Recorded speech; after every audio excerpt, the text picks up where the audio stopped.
of Management Studies, IGNOU presents an audiobook on the course MMPC-001 Management Functions and Organizational Processes for MBA program.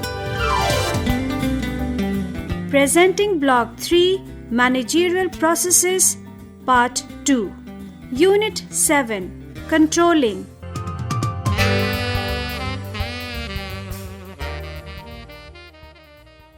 After completing this unit, you should be able to understand the meaning of control, identify the steps in the control process, understand the features and elements of control, appreciate the essentials of a good control system, list out the different types of control, and understand the techniques of control.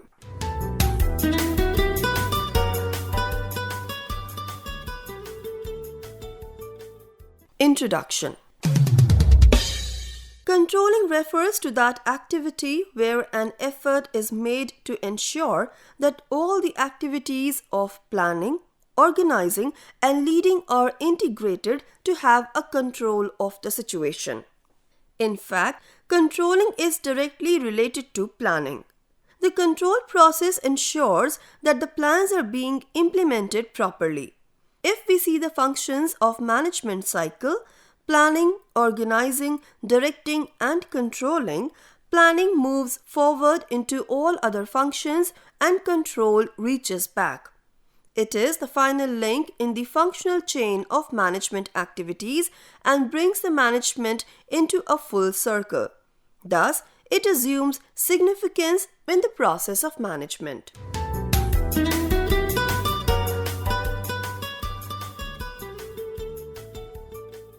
Meaning. Control is a significant function of management. Managers follow the control process where they assure that the resources are obtained and are used optimally to achieve the objectives of the organization. According to Coons and O'Donnell, it is a process of measuring and correcting the activities of subordinates to ensure that events conform to plans.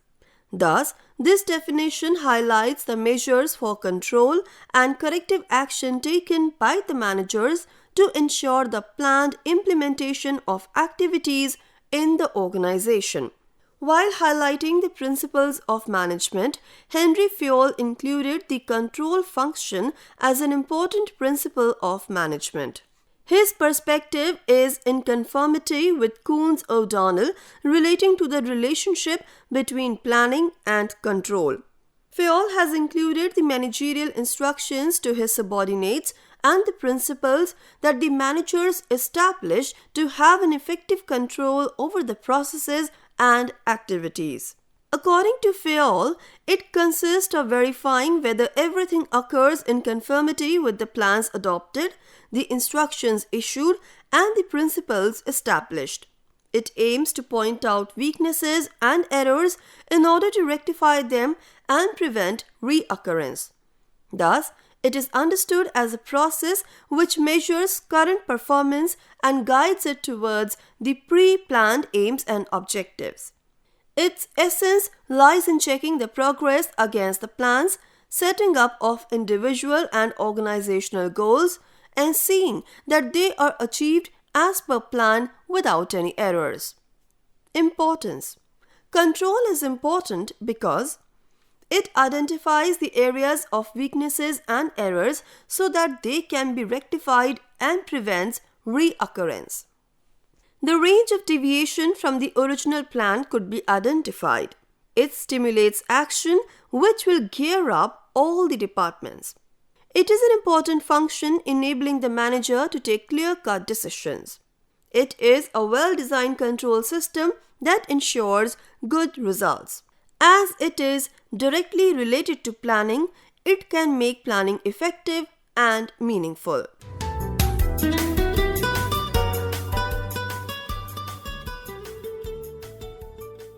Features. The features of controlling are: Number 1. Controlling is a circular process. Management function begins with planning and ends with controlling, and hence it helps the manager to identify a deviation from the plan, compelling the activities to take place with no deviations and as per plan. Number 2. Control is a continuous process. Managers constantly revise the standards and plan accordingly. Thus, the process is continuous, ensuring that there is no variation between the plan and performance. Number 3. Control is a forward-looking activity where the managers continuously observe the past and plan for the future. Managers learn from the mistakes committed in the past and exercise effective control to see that they don't reoccur in the future. Number 4. Control is an all-pervasive activity. It applies at every level of management, although the scope of control varies across levels. And number 5. Control demonstrates a positive approach.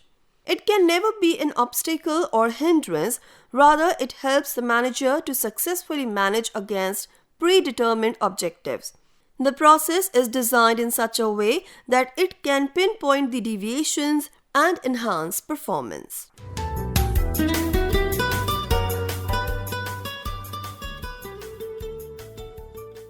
The control process. Control is the key driver for the success of the organization. The control process has 5 basic elements. They are: Number 1. Establishment of standards. A standard is a criterion against which future results could be measured. Standards are created when objectives are set during the planning process. Control begins with the establishment of standards.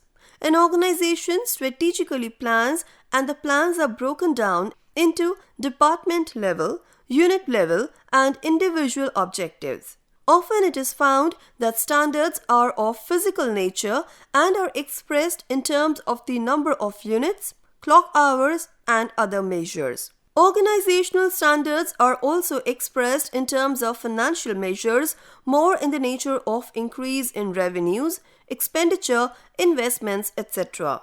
Some of the standards relating to the people are also in the nature of job satisfaction of employees, the brand of the organization, the ranking of the organization, etc.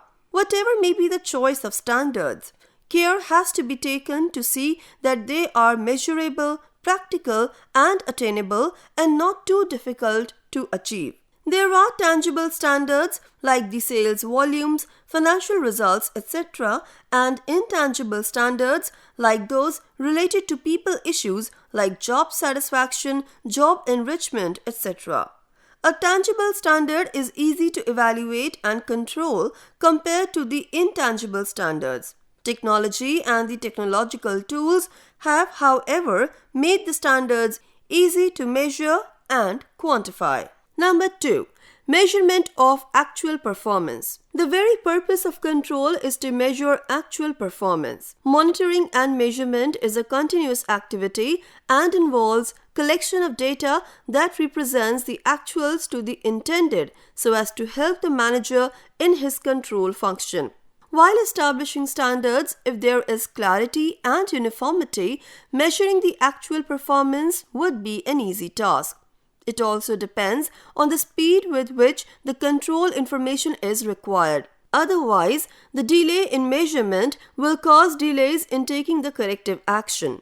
Normally, an organization would evaluate the effort, effectiveness, adequacy, efficiency, and the process followed. Number 3.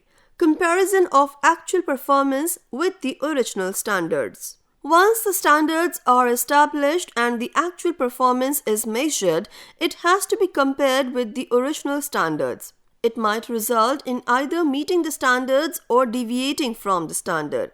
If the original standards are met, the organization can plan for higher standards, but if the manager has observed deviation, corrective action has to be taken. Minor deviations could be tolerated, but the management has to view the major deviations seriously. Number 4.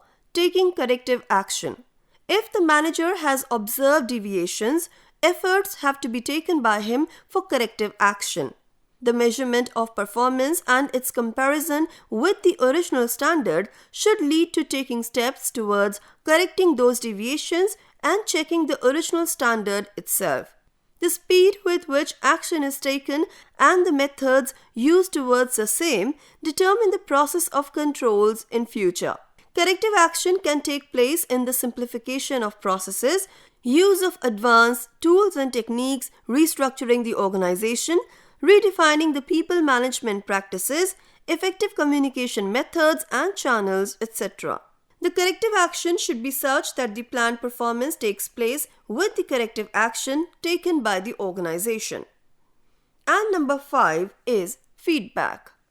Feedback is an important element in the control process. The manager who is in charge of control will receive a lot of information and feedback on the actual performance in comparison with the planned standards. A positive feedback sends positive results and achievement of performance standards. A negative feedback, however, compels the manager to take corrective action so that it motivates the subordinates towards performance and standards.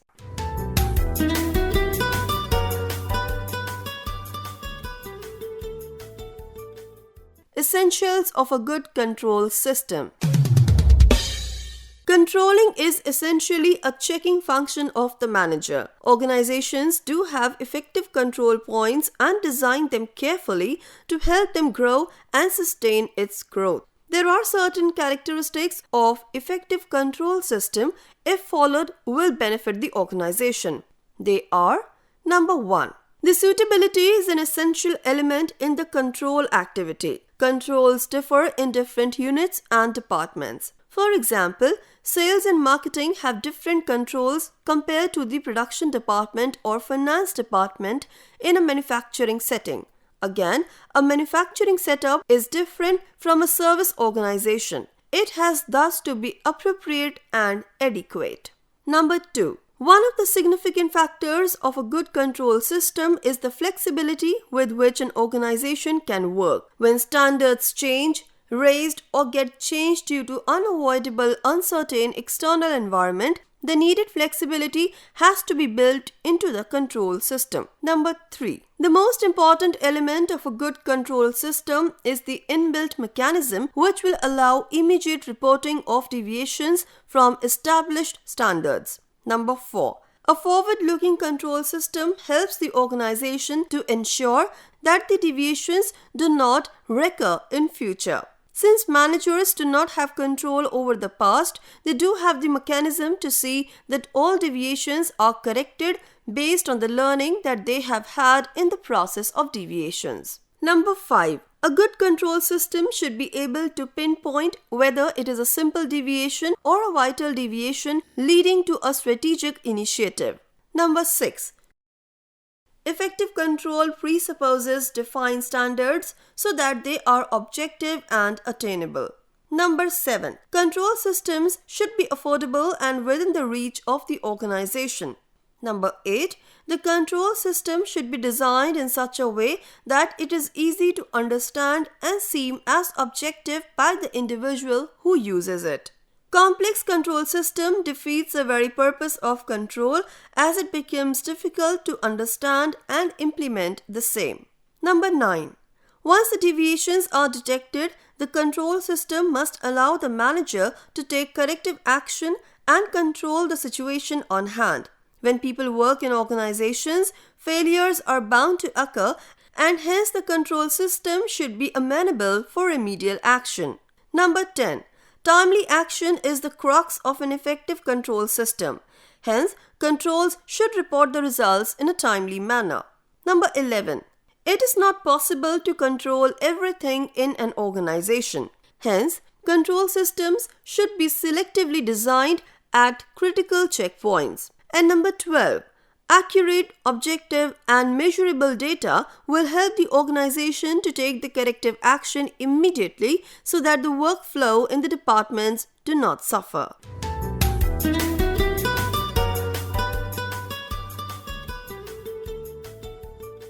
Types of control. Controls can be classified into several types. They are most effective only when they are applied at critical points. The unit heads or managers can implement the controls before the process begins, known as feed forward, during the process, which is known as concurrent, or after it is completed, which is known as feedback. In the feed-forward controls, the goal is to prevent anticipated problems, and hence the focus of control is on the operations before it begins. Regular maintenance, which is regularly done for automobiles, machinery, etc., are examples of feed-forward control because they prevent problems in the operation of machines, automobiles, etc.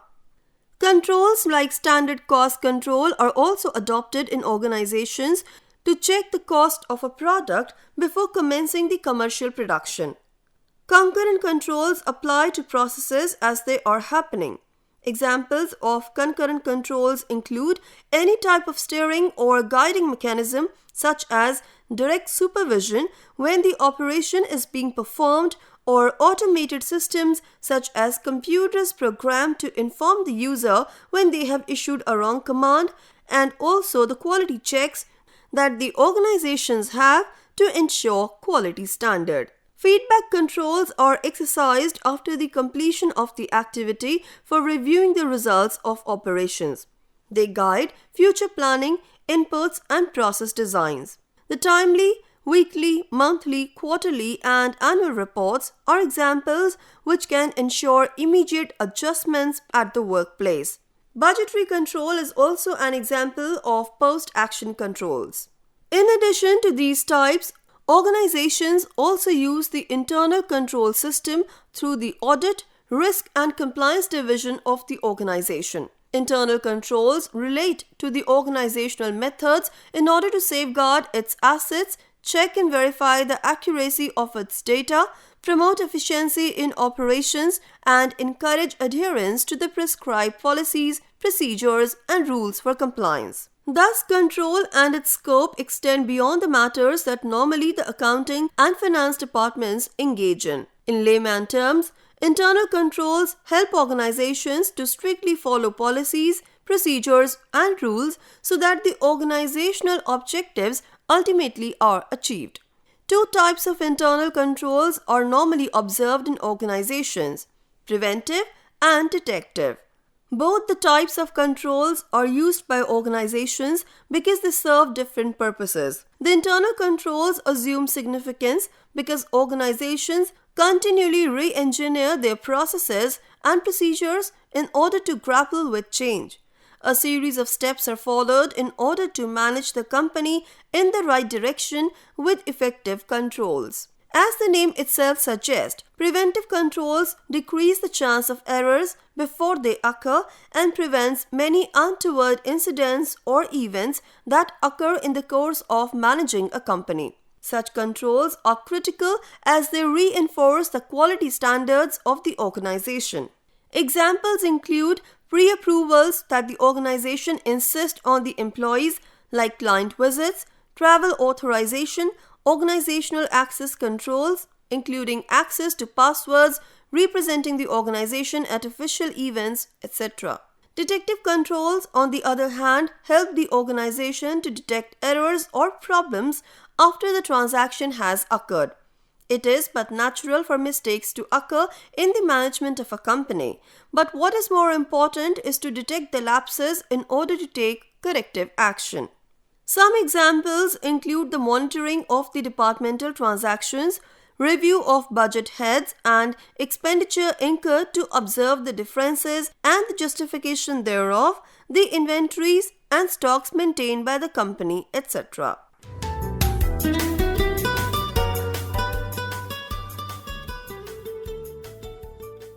Techniques of control.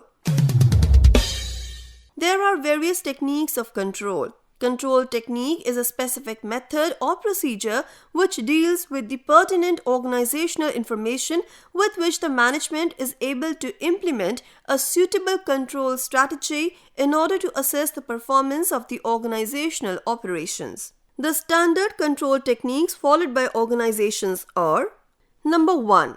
Gantt chart. Gantt chart is an instrument which helps the manager in planning and controlling simple projects. The manager can plot the process in each of the operations along with the expected time and see for himself whether the progress is on time, behind time, or ahead of time. Any deviations could be easily seen and corrective action can be taken immediately. It facilitates control by continuously comparing the actual performance against the expected performance, and hence the manager or the unit head can keep the processes under control. The same activity of planning acts as a control mechanism. A typical project will have to get prepared and planned, develop and test along with its implementation. There are other activities that are involved in each of the activities of planning, development and implementation. Each of the activities are planned on a weekly basis. When the plan gets implemented, the chart can be used as a control technique for implementing the project. Number 2. Break-even analysis. Break-even analysis is a useful tool of control. It helps management to understand a set of relationships among fixed cost, variable cost, total cost, price per unit, level of output, profit or loss, etc. The manager can modify the value of any of these variables in case of a deviation through this analysis. Break-even analysis examines the relationship between total revenue and total cost at various levels of production so as to establish a break-even point. The break-even point demonstrates that the organization can neither get profit nor loss where total revenue equals total cost. It focuses on the marginal concept as a control tool.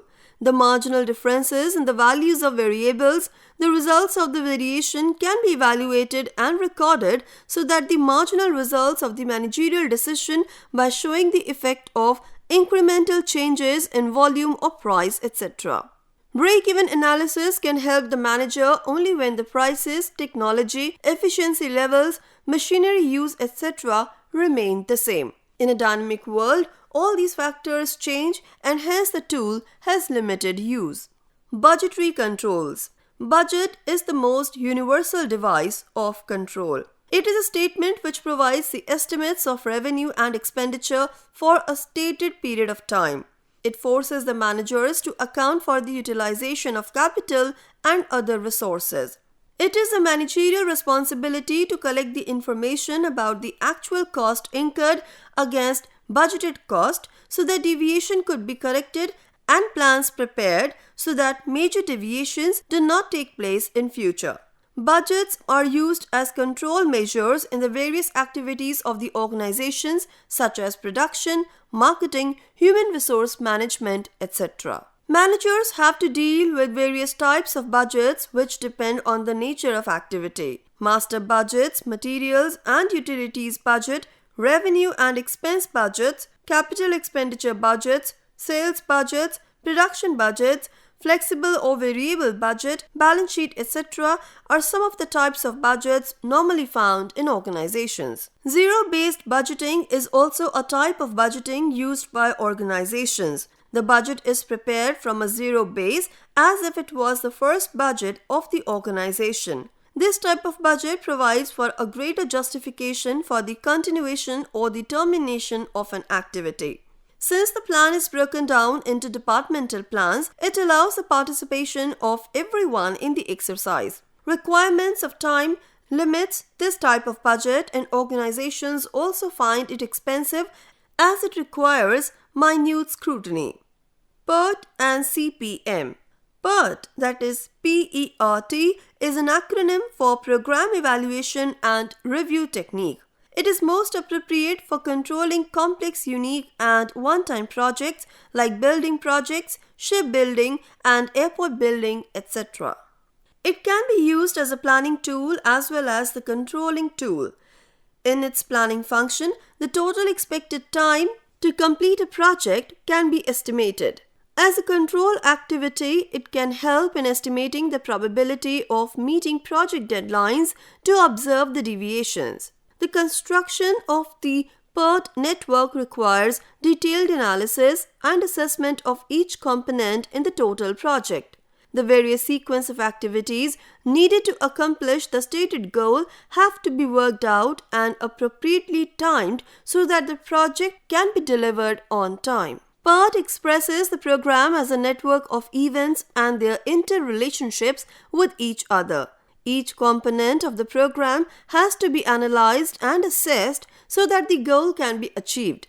Further, each event and the activity has to be timed properly for PERT to deliver results. Time estimates are made for each activity as the most optimum results, most likely results, and the most pessimistic results depending on the estimates that are made. Assessment and control is dependent on the events, activities, and the time estimates that are arrived at while planning for the same. CPM refers to the critical path method. The critical path is simply the longest path in terms of the amount of time the entire project will take. If the events of the critical path are delayed, then the entire project will be delayed along with the project delivery. Any path which is other than the critical path is known as the subcritical path, which is shown shorter than the critical path, and the difference in time between the critical path and the subcritical path is known as the slack time, and it provides the cushion for the subcritical sequence. Thus, PERT and CPM are useful tools for managers to predict the impact of changes and also take necessary corrective action. In addition, there are other controls which are in the nature of internal audit, special reports for special projects, confidential reports about the working abilities of subordinates, information control through IT, MIS, and other computer applications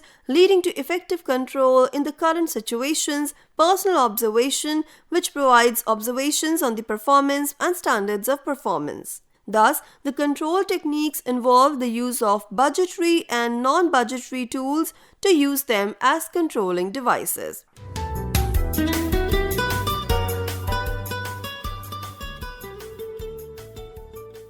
Now let's summarize the unit.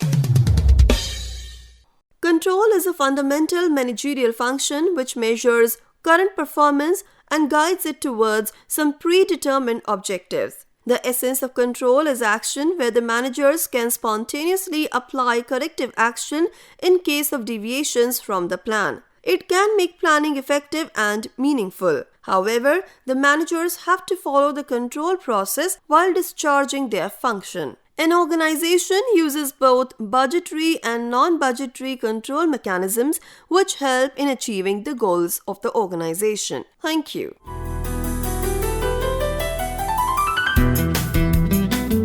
You were listening to the audiobook by the School of Management Studies, IGNOU, for MBA program.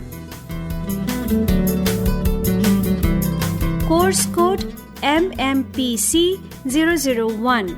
Management Functions and Organizational Processes. Course Coordinator, Professor Srilata, School of Management Studies, IGNOU. Voice over by Harpreet Kaur. Edited by Tarannum Jahan. Program assisted by Jagbandhu Jana. Program produced by Manoj Kumar Singh. This program was brought to you by Electronic Media Production Center of Indira Gandhi National Open University.